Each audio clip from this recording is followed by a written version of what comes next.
Bismillahirrahmanirrahim. Assalamualaikum warahmatullahi wabarakatuh. Salam jumpa dengan saya, Meliana Damayanti. Semoga adik-adik sehat semua, dalam keadaan terbaik ya, dan tetap menjaga kesehatan. Hari ini kita akan bahas tentang hukum agraria, tetapi sudah masuk kepada yang lebih spesifik, gitu ya. Kita akan bahas banyak terkait kebijakan-kebijakan yang ada di hukum agraria dan juga perkembangannya. Baik, sebelum kita mulai, mari sama-sama berdoa dulu. Semoga saya maupun teman-teman semua dimudahkan dalam mempelajari materi kali ini. Berdoa dipersilahkan.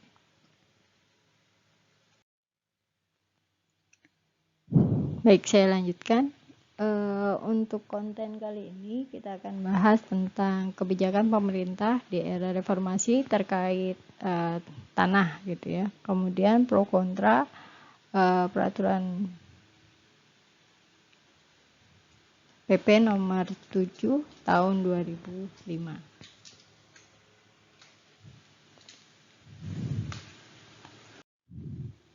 Baik, kita lihat dulu skala prioritas nasional dan juga skala prioritas di tahun 2018 gitu ya. Ini ada beberapa hal yang harus teman-teman lihat gitu ya.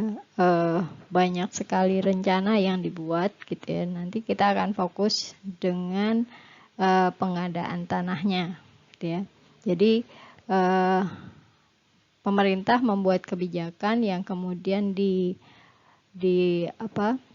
dituliskan gitu ya, dirancang oleh Bappenas gitu ya. Itu ada revolusi mental, kemudian ada kesetaraan gender, kemudian juga memperhatikan adanya perubahan iklim dan tata kelola pemerintahan yang baik. Kita lihat dalam revolusi mental itu nanti ada bidang pendidikan, kesehatan gitu ya. Kemudian untuk kesetaraan gender itu juga bisa masuk ke perumahan dan pemukiman gitu ya, dan juga pendidikan gitu ya, termasuk juga kesehatan. Di perubahan iklim nanti ada terkait kemaritiman gitu ya. Nah, pengelolaan tata kelola pemerintahan yang baik itu masuk nanti pembangunan wilayah, pembatasan daerah tertinggal gitu ya, pembangunan pedesaan, reforma agraria, pencegahan dan penanggulangan bencana, serta percepatan pembangunan Papua. Nah, kita akan fokus dalam pembangunan wilayah karena terkait ruang tanahnya gitu ya, penataan terhadap ruang tanah. Juga nanti sedikit mengulas tentang kepastian hukum dan reformasi birokrasi. Gitu ya. Nah, ini kita masuk ke kebijakan pemerintah di era reformasi terkait pertanahan gitu ya. Rencana pembangunan jangka menengah nasional tahun 2020 sampai dengan 2025 ternyata itu ada 4. Kalau tadi kan sampai 2018 ya, kemudian dia terus berkembang sampai pada titik sekarang jangka menengahnya itu 5 tahun. Dilihat ada yang pertama adalah terkait kelembagaan politik hukum yang mantap gitu ya, kelembagaan politik dan hukum yang mantap. Ini artinya akan banyak teman-teman nanti lihat bagaimana rekonstruksi gitu ya terhadap BPN gitu ataupun terhadap badan pertanahan lainnya gitu ya. Kemudian yang kedua, kesejahteraan masyarakat yang terus meningkat, kemudian struktur ekonomi yang semakin maju dan kokoh gitu ya. Ini rancangan ya, tapi karena ada corona itu ada beberapa juga skenario ekonomi yang harus diperbaiki gitu ya, karena ini di luar perkiraan gitu ya akan adanya gelombang corona. Kemudian yang keempat adalah terwujudnya keanekaragaman hayati yang terjaga, artinya meskipun sumber daya alamnya diambil, tetapi tetap memperhatikan adanya lingkungan alam yang terjaga gitu ya, tidak habis ketika kita gunakan. Kemudian kita lihat juga rencana pembangunan jangka menengah nasional yang keempat gitu ya, tahun 2020 sampai dengan 2025 harusnya ya, ini 5 tahun. Yang pertama adalah 7 agendanya memperkuat ketahanan ekonomi untuk pertumbuhan yang berkualitas. Artinya memang Indonesia dengan pemerintahnya itu mencoba mendobrak gitu ya dengan investasi-investasi dari luar yang dapat membantu perkembangan UMKM di Indonesia. Kemudian mengembangkan wilayah untuk mengurangi kesenjangan. Jadi nanti banyak sekali wilayah-wilayah yang diperuntukkan untuk kesejahteraan masyarakat gitu ya. Ini rencana gitu ya. Kemudian meningkatkan sumber daya manusia yang berkualitas dan berdaya saing. Kemudian adanya revolusi mental dan membangun kebudayaan. Kemudian yang menjadi prioritas lagi adalah memperkuat infrastruktur, artinya sarana dan prasarana gitu ya. Di mana di Indonesia ini sedang ada program, kalau kita kan kenal internet itu sudah sampai 4G. Nah, ini Indonesia sedang mengembangkan sejak 2017 itu mengembangkan 5G, 5G gitu ya, 5G yang itu spektrumnya lebih luas gitu ya dibandingkan 4G maupun 3G gitu ya. Nanti harapannya internet kita lebih cepat dibandingkan yang sebelumnya. Tetapi melihat infrastrukturnya belum mendukung, maka belum bisa dipastikan tahun ini bisa di launching gitu ya. Kemudian yang ke-6 membangun lingkungan hidup dengan meningkatkan ketahanan bencana dan perubahan iklim. Nah, ini kalau teman-teman lihat di Banyumas masih banyak beberapa daerah yang longsor, banjir dan sebagainya, termasuk juga di Banjarnegara gitu ya. Masih banyak kita dengar adanya ini bencana-bencana alam seperti longsor dan sebagainya. Maka ini harus ada segera penanganan gitu ya. Bagaimana menjaga lingkungan ini tetap mampu bertahan gitu ya dengan perubahan iklim yang semakin ekstrim. Kemudian yang selanjutnya adalah memperkuat stabilitas politik, hukum, dan keamanan gitu ya, serta transformasi pelayanan publik. Jadi memang dikuatkan lagi pelayanan publik gitu ya. Kalau kita sekarang di Jawa Tengah sudah ada, atau di Purwokerto sudah ada MPP gitu ya, mall pelayanan publik jadi satu atap gitu ya. Apa saja terkait perizinan bisa dilakukan dengan atau melalui mall tersebut. Ya, sekarang saya fokus ke 2 hal. Memperkuat infrastruktur untuk mendukung pengembangan ekonomi dan pelayanan dasar.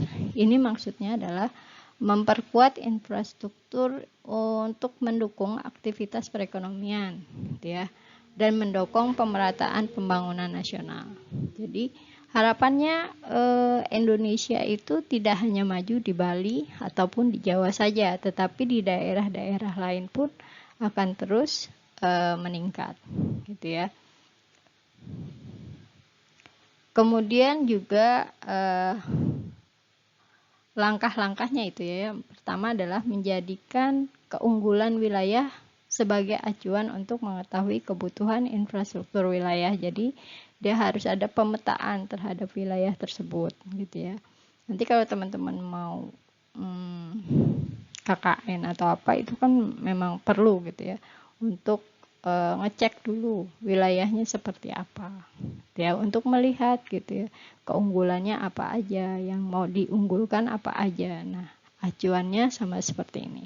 Misalnya wilayah Purwokerto yang dulu terkenal dengan ademnya, hawanya sejuk gitu ya.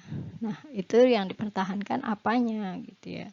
Yang dipertahankan adalah suasananya gitu ya, suasana ademnya. Bagaimana caranya? Ya dengan tetap menjaga jumlah tanaman yang ada ataupun tumbuhan yang ada di wilayah Purwokerto. Jangan sampai lahan hijaunya hilang gitu, karena itu akan berdampak pada perubahan iklim ataupun udara di sekitar Purwokerto. Atau misalnya di Banyuwangi. Banyuwangi itu kota yang jauh di ujung gitu ya, dan itu tidak terkenal. Tapi kemudian ada perubahan-perubahan yang membuat Banyuwangi itu mampu menjadi ikon pariwisata sekarang. Ya.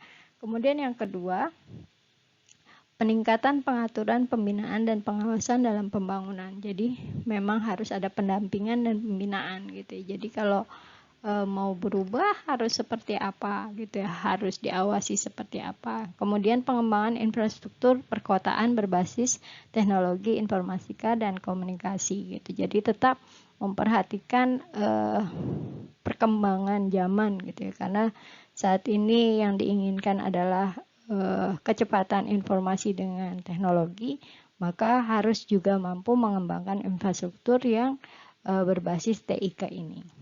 Kemudian rehabilitasi ya sarana dan prasarana yang sudah tidak efisien. Jadi bahasanya lebih mudah itu revitalisasi gitu ya. Membuat satu sarana itu menjadi lebih maksimal penggunaannya. Misalnya terkait, kalau yang saya baca kemarin itu terkait revitalisasi alun-alun Purbalingga, maka akan dipakai sekian dana untuk memaksimalkan gitu ya penggunaan alun-alun Purbalingga itu untuk kesejahteraan masyarakat maupun pemasukan daerah. Kemudian yang kelima adalah mempermudah perizinan pembangunan infrastruktur, dan ini masih PR besar gitu, walaupun sebenarnya sudah banyak kebijakan-kebijakan perda yang dihapus oleh pemerintah pusat gitu ya untuk mempercepat atau mempermudah perizinan ini.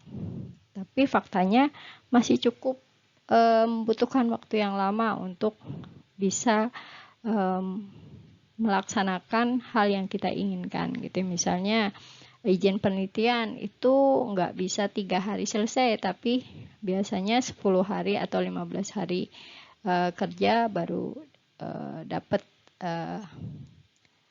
hasil izin tersebut. Atau misalnya izin IMB itu bisa lebih dari 1-3 bulan gitu ya. Kemudian membangun lingkungan hidup, meningkatkan ketahanan bencana dan perubahan iklim. Ini adalah pembangunan nasional yang perlu memperhatikan daya dukung sumber daya alam gitu ya, daya tampung lingkungan hidup, kerentanan bencana dan perubahan iklim. Pembangunan lingkungan hidup serta peningkatan ketahanan bencana dan perubahan iklim akan diarahkan melalui kebijakan peningkatan kualitas lingkungan hidup. Jadi maksudnya adalah peningkatan kualitas lingkungan hidup. Tanah itu misalnya kalau teman-teman lihat, kalau mau ke mana ya, ke Cilacap gitu ya, kita akan lewat hutan pinus gitu ya. Nah kita lihat di sana kalau pohon pinusnya itu sudah tua ya segera gitu, direboisasi gitu ya untuk meningkatkan kualitas lingkungan hidup. Gitu. Jadi jangan dibiarkan tua kemudian jatuh atau tumbang gitu ya, yang mengakibatkan banyak kecelakaan. Tetapi kita lihat prediksi, oh ini sudah tua, kita langsung reboisasi gitu ya, kita potong ganti dengan tanaman-tanaman baru. Kemudian yang kedua, peningkatan ketahanan bencana dan iklim serta pembangunan rendah karbon. Ini artinya ramah lingkungan gitu ya, tidak terlalu banyak kendaraan yang ada dalam tempat tersebut. Nah, bagaimana dengan Purwokerto gitu ya? Semakin tahun perkembangan atau permintaan terhadap motor, kendaraan bermotor, baik motor roda 2 maupun roda 4 itu terus bertambah. Jadi PR lah gitu ya untuk kita mengamati apa yang akan terjadi dengan Purwokerto selanjutnya. Nah, kita lihat di sini pertumbuhan ekonomi berwawasan lingkungan. Itu maksudnya aspek lain dari pembangunan ekonomi ke depan adalah aspek lingkungan. Jadi tetap harus diperhatikan. Jadi kalau teman-teman lihat di gambar itu gitu ya, jangan sampai pohon itu kemudian karena jadi kalau teman-teman lihat besarnya pohon gitu ya, pohon itu gimana sih jualnya gitu ya. Jadi jualnya itu per meter. Nanti dia dilihat diameternya berapa, kemudian per meternya dia berapa harganya. Ya. Nah itu yang bikin mahal. Ya, pohon kalba, pohon apa ya di Purwokerto tuh terkenal kalba gitu. Jadi dia kalau sudah tua ya mahal, per meternya dia bisa harga 500.000. Ya. Nah, itulah ketika investor melihat banyak tanaman, pohon gitu ya, itu yang dilihat adalah uang yang banyak yang akan dihasilkan dari pohon tersebut. Jadi, kalau kita yang melihat ya pohon aja gitu. Tapi kalau dia ahli ekonomi, dia akan melihat itu adalah peluang uang yang sangat besar. Nah, untuk investasi ekonomi ini perlu diperhatikan aspek lingkungan gitu ya. Perubahan iklim dan menurunnya daya dukung lingkungan akan berdampak negatif gitu ya terhadap pencapaian target pertumbuhan ekonomi. Kalau di Jepang dia pembangunan infrastrukturnya tetap memperhatikan lingkungan. Jadi harus ada daerah-daerah hijau yang mendukung pembangunan kota tersebut. Nah, kalau kita harapannya memang seperti itu gitu. Ada banyak ruang-ruang hijau yang disediakan gitu. Tapi kadang gitu ya, karena ego manusianya gitu ya, ingin mendapat keuntungan yang banyak, itu terlupakan. Ya. Saya balik lagi ke sini. Oleh karenanya, pembangunan ke depan harus diarahkan untuk mempertahankan keseimbangan antara pertumbuhan ekonomi, target penurunan dan intensitas emisi, maksudnya karbon gitu ya, serta kapasitas daya dukung sumber daya alam dan daya tampung lingkungan hidup saat ini dan di masa yang akan datang. Jadi, kalau nanti teman-teman menjadi pejabat pertanahan gitu ya, maka harus diperhatikan gitu ya, berapa daya tampung dan daya dukung lingkungan terhadap kebutuhan tanah yang ada di Indonesia. Kemudian kita lihat lagi keterbatasan daya dukung sumber daya alam dan daya tampung, karena lingkungan itu walaupun sumber daya alam yang dapat diperbaharui, tetapi dia jangka waktunya lama gitu ya, bukan kita ganti sekarang besok tumbuh gitu ya, bukan gitu. Tapi dia butuh masa, butuh waktu yang sangat panjang. Jadi itu termasuk sumber daya yang harus dijaga gitu ya, dijaga jangan sampai habis di masa kita, masa generasi yang akan datang mereka tidak akan merasakan, jangan sampai seperti itu. Jadi keterbatasan daya dukung sumber daya alam dan daya tampung lingkungan hidup dalam mendukung pembangunan dapat didefinisikan sebagai batas kemampuan sumber daya alam untuk mendukung kehidupan manusia, makhluk yang lain, dan keseimbangan antara keduanya. Jadi ada ungkapan gitu ya, di mana kita hidup, maka disitulah ada keterikatan terhadap tanah tersebut gitu ya. Jadi terutama orang-orang yang dia sebagai masyarakat adat gitu ya, dia akan terikat dengan lingkungannya, tidak bisa dia kemudian dipindahkan gitu ya. Misalnya kita mau ambil tanah orang Baduy gitu ya yang di Banten, kemudian kita pindah mereka dari Baduy itu ke daerah Banyumas gitu ya, di daerah Baturaden. Mereka jelas nggak mau, karena keterikatan terhadap tanah Baduy itu mereka sudah sangat erat dan sangat lama. Ya. Nah, kita lihat di sini keterbatasan daya dukung sumber daya alam dan daya tampung lingkungan dalam mendukung pembangunan dapat didefinisikan sebagai batas kemampuan sumber daya alam untuk mendukung kehidupan manusia, makhluk lain, dan keseimbangan antara keduanya. Serta itu juga menjadi keterbatasan kemampuan lingkungan hidup untuk menyerap zat, energi, dan komponen lain yang masuk dan dimasukkan ke dalamnya. Kondisi tersebut wajib menjadi pertimbangan dalam setiap proses perencanaan pembangunan, mengingat sumber daya alam dan lingkungan merupakan modal utama menentukan keberlanjutan pembangunan. Jadi memang sumber daya alam dan lingkungan adalah modal pembangunan negara tersebut gitu ya. Dan kita Indonesia termasuk yang paling banyak gitu ya sumber daya alam maupun lingkungan hidupnya. Nah, nanti pas pemindahan ibu kota ke Kalimantan Timur akan ada hutan tropis yang hilang gitu ya. Karena pembangunan yang sekian hektar gitu ya, harus ada pembebasan hutan gitu ya. Jadi harus dilihat di sini saya perlihatkan gitu ya.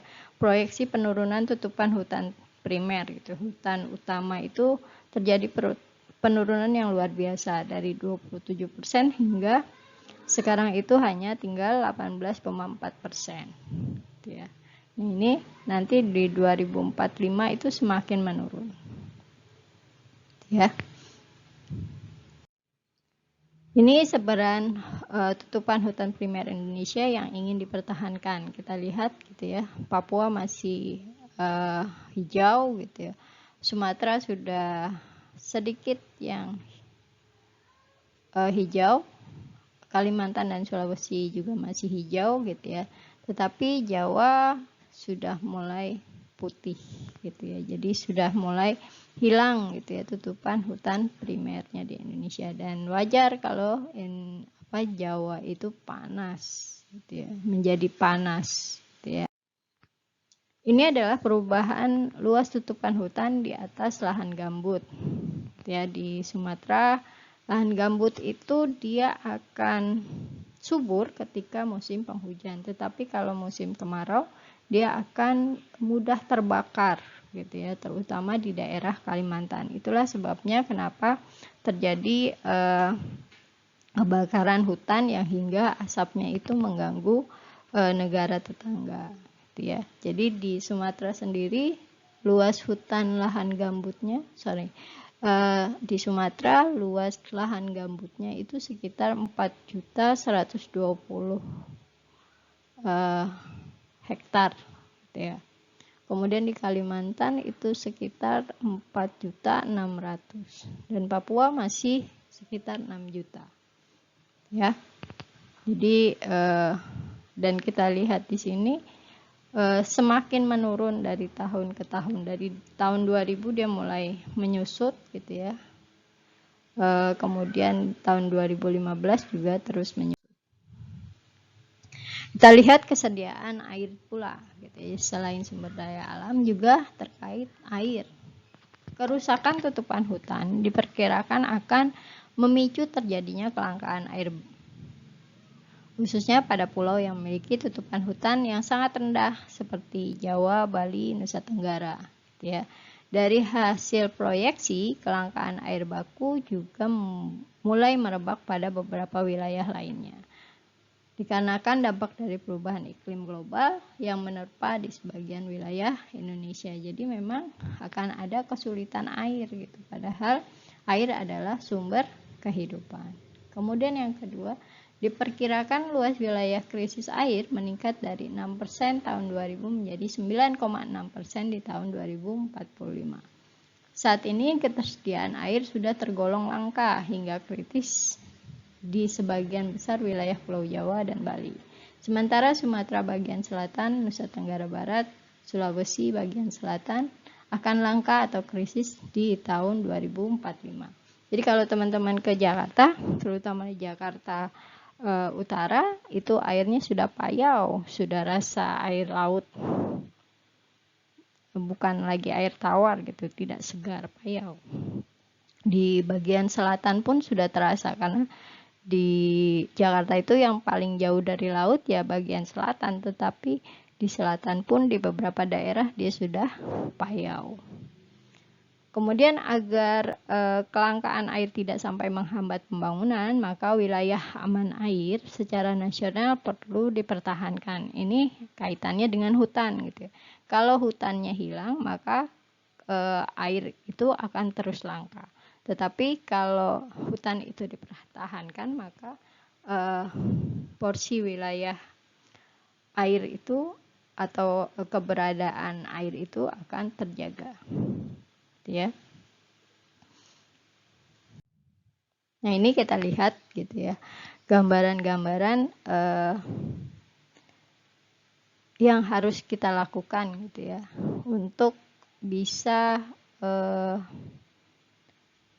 mencegah terjadinya kelangkaan tadi, kelangkaan lahan maupun kelangkaan keberadaan air gitu ya. Kita lihat di sini memiliki kemampuan ilmu pengetahuan yang mumpuni dalam pembangunan, baik pengelolaan sumber daya, tata kelola pemerintahan, dan pengambilan keputusan. Ini yang diharapkan gitu ya dari para remaja sekarang atau generasi sekarang untuk punya kemampuan yang mumpuni dan profesional, serta juga tetap memperhatikan lingkungan. Kemudian memiliki kecukupan sumber daya manusia yang memiliki skill dan kecakapan untuk memenuhi kebutuhan pembangunan. Mampu mendorong tumbuhnya iptek berkualitas, tidak lagi pada prinsip asimetris terhadap bangsa lain dan bernilai budaya bangsa.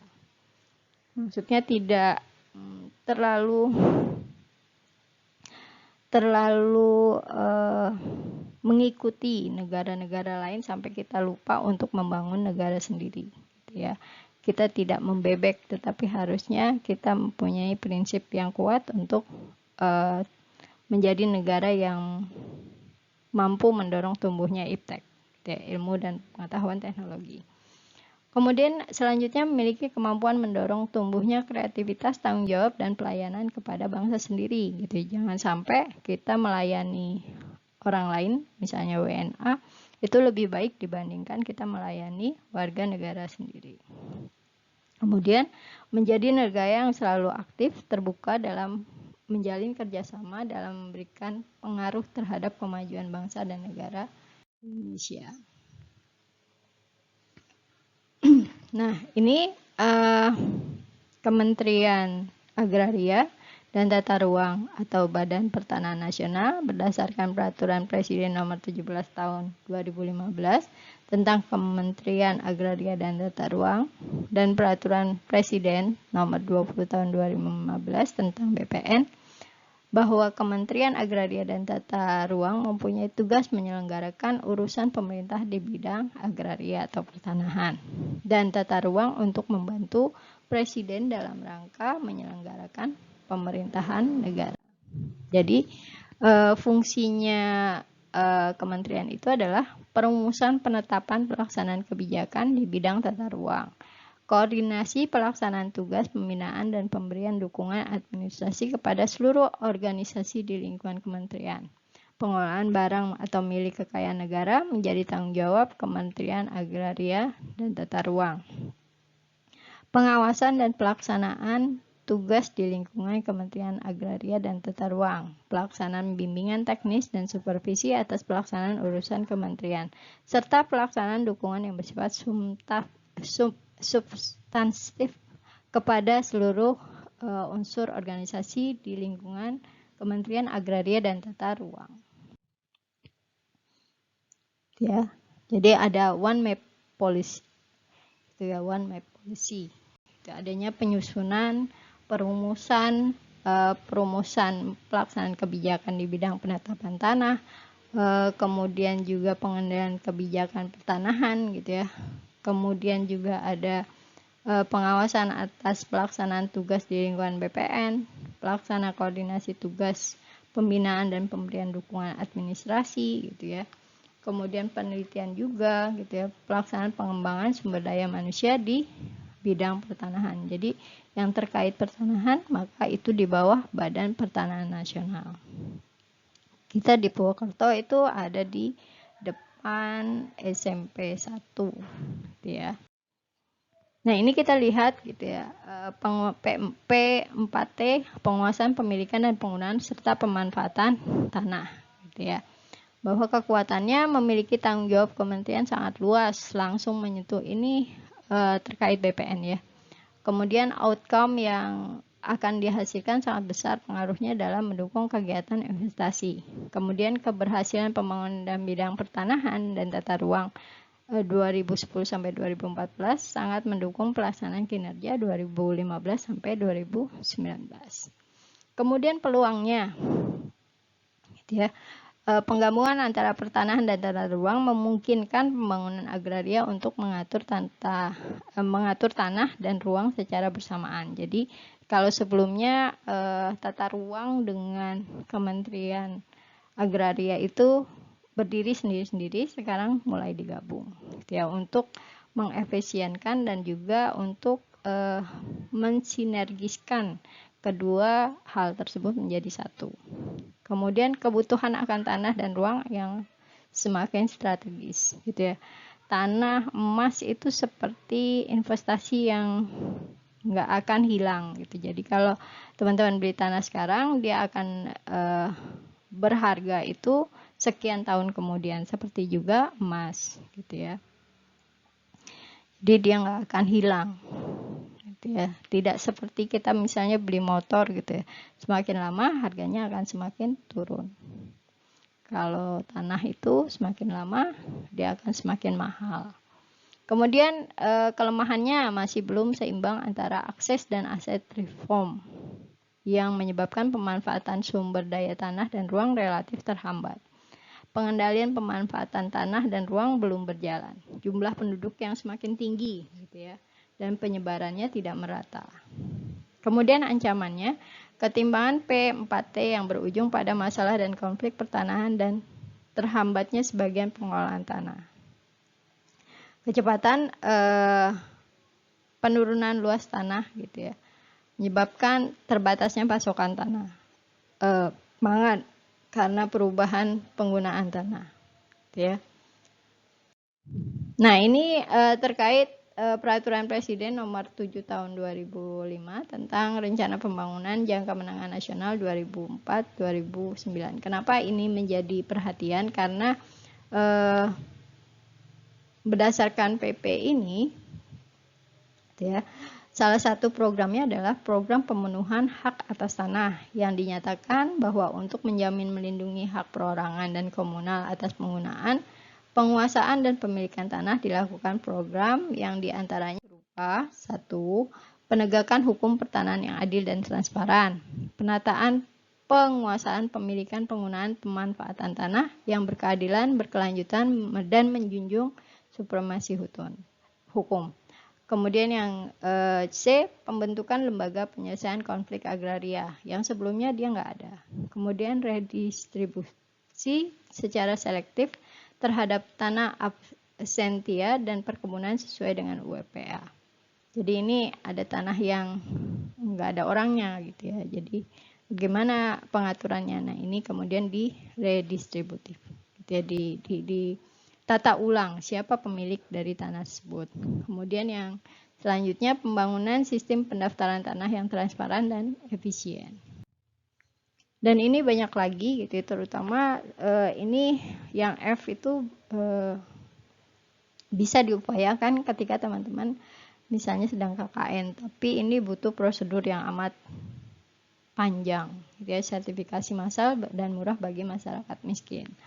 Kemudian perlindungan tanah ulayat masyarakat adat tanpa diskriminasi gender, pembentukan forum lintas pelaku dalam penyelesaian sengketa tanah, karena sengketa tanah itu lama, maka dibutuhkan forum lintas pelaku gitu, biar cepat gitu ya, penyelesaian terkait hal tersebut. Kemudian komunikasi, informasi, edukasi mengenai hak masyarakat miskin terhadap tanah.